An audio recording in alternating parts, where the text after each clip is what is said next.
وہ عوام کے اندر نفرت پھیلانا. فوج کے رینکس اینڈ فائل میں تو انہوں نے پوری کوشش کی نقب لگانے کی, لیکن فوج بڑا ڈسپلنڈ ادارہ ہے تو انہوں نے اس پر قابو پا لیا. لیکن جو نفرت انہوں نے عوام کے اندر پھیلا دیا ہے اس پر قابو نہیں پایا جا سکا, اور اس پر قابو پانا بڑا مشکل ہے. یہ سوشل میڈیا کے خون خوار درندے ہیں جنہوں نے پاکستان کے معصوم عوام کو اپنے اداروں کے خلاف نہ صرف اکسایا بلکہ بہت سے ایسے معصوم لوگ, اب 9 مئی کے واقعات میں بہت سے ایسے لوگ ہیں جن کو جو بیچارے ٹاپ رینک کے نہیں ہیں, وہ صرف عمران خان کی محبت میں کوئی اسکول کا بچہ, کوئی خاتون, وہ اس عشق میں مبتلا ہو کے لیڈر کے سو کالڈ سحر میں مبتلا ہو کے ان کارروائیوں کو حصہ بن چکے ہیں اور مقدمات چل رہے ہیں. اور اب لگتا ہے کہ چونکہ فوجی عدالت نے اپنے 2 اہلکاروں کو سزا سنا دی ہے تو اب جو باقی کے لوگ ہیں ان کو پھر ان کے خلاف فوجی عدالتوں مقدمہ چلانے سے روکنے کا کوئی جواز نہیں رہتا.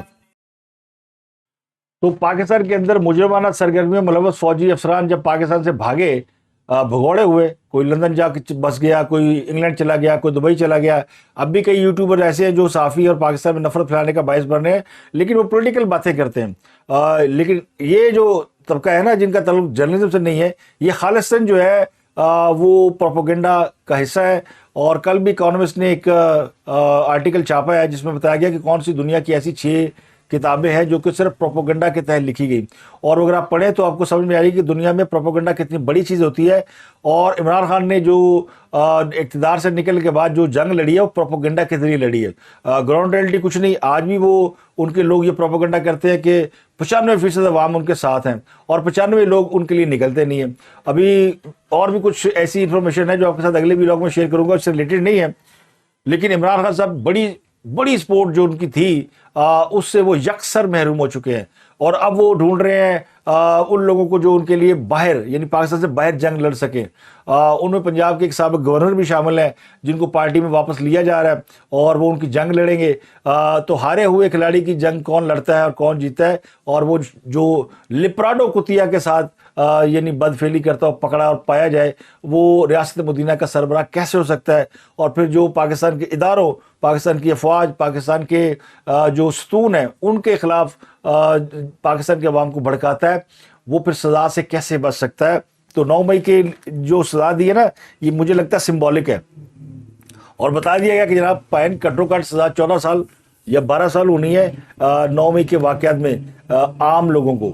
لیکن جو ماسٹر مائنڈ ہے وہ پھر ظاہر ہے اس کی سزا زیادہ ہوتی ہے, ایک سٹیپ اوپر جاتا ہے. تو قید با مشقت کے بعد اگلی سزا جو ہے وہ سزائے موت ہے, پھانسی ہے. تو عمران خان صاحب کے گرد جو ہے نا پھانسی کا پندہ جھول رہا ہے. سائفر کیس میں بھی ان کو شاید سزائے موت نہ ہو, لیکن 9 مئی کے واقعات میں ان کا بچنا ناممکن ہے. اور پاکستان کی سپریم کورٹ نے فوجی عدالتوں کو کام کرنے سے روک رکھا ہے کہ سویلین کا فوجی عدالتوں میں ٹرائل نہیں ہو سکتا. تو اب اس کیس میں جب ان کے سامنے یہ بات جائے گی کہ خود فوج اپنے اہلکاروں کا محاسبہ کر رہی ہے 9 مئی کے حوالے سے, تو پھر سویلین کا محاسبہ کیوں نہیں ہو سکتا. اور چونکہ یہ ریلیٹڈ ہے فوج کے ساتھ, فوج کی جو دفعات ہے اور فوجی عمارتوں پہ حملے ہوئے, تو فوج ان کیسز کو خود اپنی عدالتوں میں چلانا چاہتی ہے.